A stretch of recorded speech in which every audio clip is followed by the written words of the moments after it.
Alright, it's your man G. So this video here is about my thoughts on the new foldables.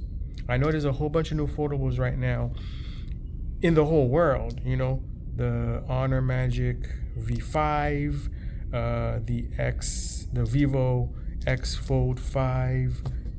What is it? You still got the Oppo Find N5, right? Everything's fives, right?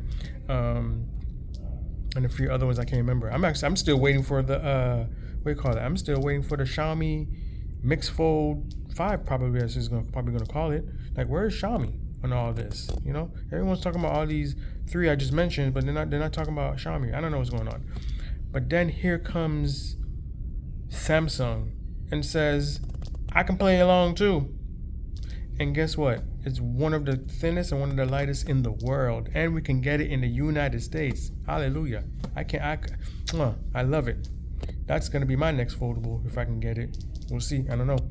That original Pixel Fold going for about, I don't know, $500. That's listen, $500 for a foldable used in, you know, more or less mint condition. You can't beat that. Even I'm thinking about that. I don't know. We'll see.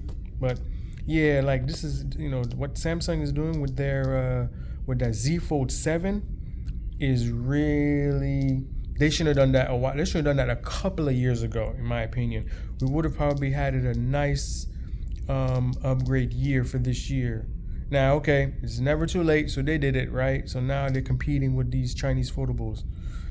But now, here comes Google with their Pixel 10 Pro Fold that's supposed to be coming out soon, probably next month, right? In August. And they're doing the opposite.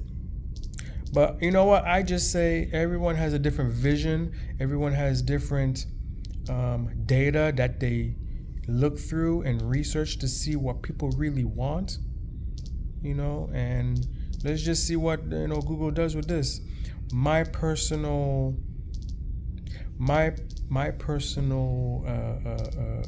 vision or aspiration, wants is, well, one, Samsung already did it. They did it by a 21:9 aspect ratio, which they should have done that eons ago.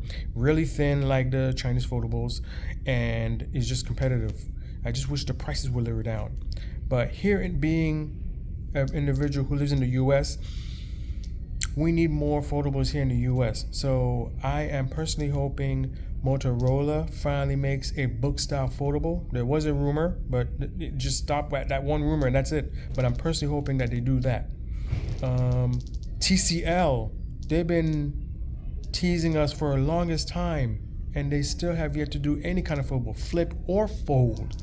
But I personally hope they will do a book style foldable. For me, I like the book style foldables. Their use cases is, well, at least for my life, there's too many reasons for the use cases for a foldable. To me, when you go to one of those book style foldables, you can't go back to a regular. I'm sorry. You can't go back to a regular. I'm sorry. I'm with Michael Fisher. But, you know, I'm with Miss Mobile. But, yeah, I really hope more and more companies here in the US can get into this. Who says the foldable has to be a flagship? They can do a mid-range one. They can do a mid-range one that can handle gaming and that could have a capable camera system. Make it like, what, 13 or 1500 in the US? You don't need no one that going all the way to 2K, $2,000. But hey, I mean, it's the component, it's still too expensive. And not enough OEMs is getting into this thing so that the price can eventually come down. So companies out there, phone companies, smartphone companies, come to the US, make some book style folds, okay? So that the prices can go down. Anyway, I hope you guys enjoyed this little sharing video. Let me know what your thoughts in the foldable world, you know. Yeah, what do you like or dislike, you know, what you hope will happen in the future, you know, things of that nature, all right? Peace.